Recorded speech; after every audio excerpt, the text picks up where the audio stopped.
You ask Tiger to solve. This deals with linear equations with one unknown. The final result is x equals 8.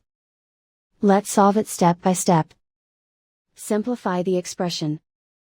Expand the parentheses. Simplify the arithmetic. Expand the parentheses. Simplify the arithmetic. Expand the parentheses.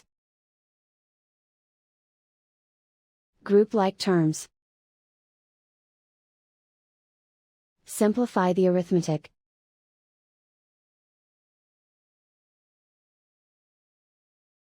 Group all constants on the right side of the equation. Add 1 to both sides. Simplify the arithmetic.